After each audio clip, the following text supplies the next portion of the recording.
Right now, we are standing on the edge of a literal financial abyss.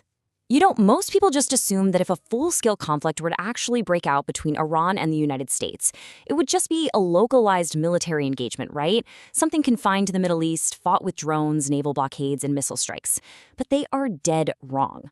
This explainer is going to completely shatter that illusion. We aren't just talking about shifting geopolitics here. We're looking at the systematic dismantling of the global economy as we know it. Okay, let's just get right into it because the stakes are absolutely massive. $2.2 trillion. According to global impact studies, that is the potential loss in global GDP. We're talking about a catastrophic fallout that wouldn't just stay neatly contained in the Persian Gulf. It would directly destroy the financial stability of a family in Ohio, a tech startup in Berlin, or a farm in Vietnam. The entire global supply chain is basically at risk of a decade-long dark age.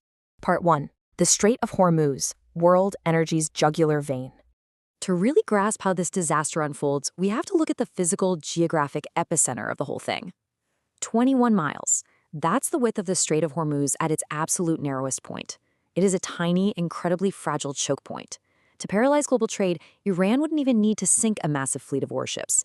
Because this gap is just so incredibly narrow, it's highly vulnerable to smart sea mines, swarms of fast attack craft, and land-based anti-ship missiles. Just making this 21-mile stretch unnavigable, that's enough to flip the entire global economy upside down. Every single day, roughly 20 million barrels of crude oil squeeze through this tiny bottleneck. That is a full 20% of the world's entire petroleum supply, not to mention a massive chunk of the globe's liquefied natural gas. It is, quite literally, the jugular vein of global energy. But here's the thing. The commercial reality of a disruption here isn't just about physical ships getting hit. It's about the financial mechanisms behind them. The very second a single commercial tanker is struck in that strait, insurance companies, who are essentially the shadow controllers of global shipping, will instantly cancel their war risk coverage for the entire region. It's just simple math for them. No insurance means no tankers are going to risk the journey, and no tankers, the flow of energy stops overnight. The resulting panic in the markets would be completely unprecedented. Financial analysts at major institutions, along with direct warnings from the International Energy Agency, estimate that closing the Strait of Hormuz would instantly push oil prices beyond $150 to $200 per barrel. Extreme stress test scenarios even predict vertical spikes pushing toward $250. Make no mistake, this represents the single largest threat to modern energy security in our history. But as terrifying as that is, crude oil is really just the very first domino to fall. Part 2. The Stagflation Shockwave, global economic paralysis. When oil prices double or triple, it triggers an economic paralysis across every single sector of our lives, bringing us to this absolutely crucial concept, stagflation. See, oil is the hidden cost in literally everything. It's the energy for factories, the raw material for plastics, the fuel for the global logistics network. If transportation and manufacturing costs skyrocket, freight companies just pass those inflated costs to retailers, who immediately pass them directly to you, the everyday consumer.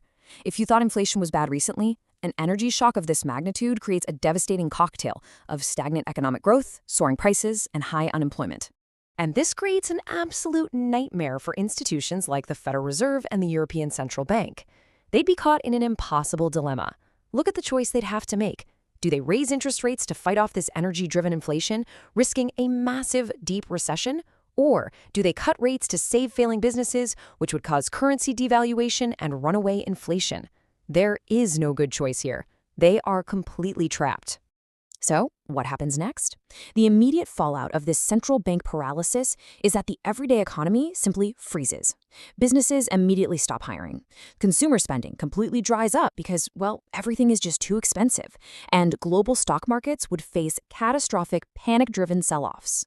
Part 3. The unseen food crisis. The agricultural cascade. While the news would undoubtedly fixate on gasoline prices, the most humanly devastating aspect of this crisis actually falls on the global agricultural sector. The Middle East is far more than just a gasoline exporter. It is a vital, irreplaceable global hub for chemical fertilizers, specifically urea and ammonia, which rely heavily on natural gas to be produced. The Persian Gulf's natural gas exports are directly tied to the survival of crop yields in countries like India, Brazil, and multiple nations across Africa. This builds into a clean, unavoidable chain reaction. First, with natural gas disrupted, fertilizer prices skyrocket to totally unpayable levels. Second, farmers across the globe are forced to cut back on their fertilizer usage. And third, crop yields drop significantly in the subsequent harvests. So an energy blockade directly and inevitably translates into a global food production crash. The geopolitical consequences of this push way beyond just expensive groceries in developed nations. Analysts warn that this agricultural cascade would plunge tens of millions of people into acute food insecurity. We're talking about severe shortages sparking widespread civil unrest, political instability, and massive migration waves across vulnerable regions in Eurasia and Africa. Part 4. Shifting Global Financial Power, the Sovereign Debt Crisis. Now we reach the macro climax of this shockwave. A war-induced global recession creates a brutal dual economic pressure for the governments trying to actually manage the crisis. On one hand, government tax revenues absolutely plunge because the economy has ground to a halt. But on the other hand, government spending on defense, emergency energy subsidies, and social safety nets has to shoot through the roof. It's a fiscal trap that would completely cripple sovereign budgets worldwide. And the pain is highly concentrated in specific industrial hubs. Take a look at East Asia. Manufacturing powerhouses like Japan, South Korea, and particularly China rely heavily on Middle Eastern energy imports just to keep the lights on. An energy blockade in the Strait of Hormuz would cripple their industrial output, effectively turning off the factories that supply the entire world. To survive this, desperate nations would be forced to take drastic measures, potentially fracturing the global financial system entirely.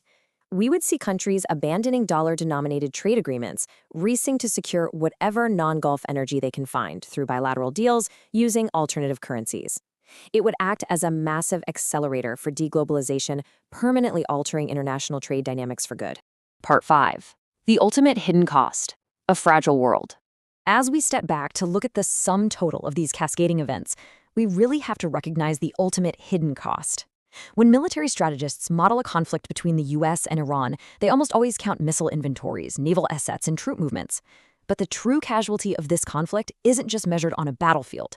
It's measured in closed factories. It's measured in empty store shelves. It's measured in the collapsed retirement funds of everyday citizens and total global financial chaos. The real devastation falls squarely on the civilian economy. There is a quote that perfectly captures the grim reality of our modern world. In a full-blown conflict between these two powers, there are no true victors. The global economic engine is incredibly advanced, but as we've seen today, it is simply too interconnected, too fragile, and far too dependent on that narrow 21-mile stretch of water.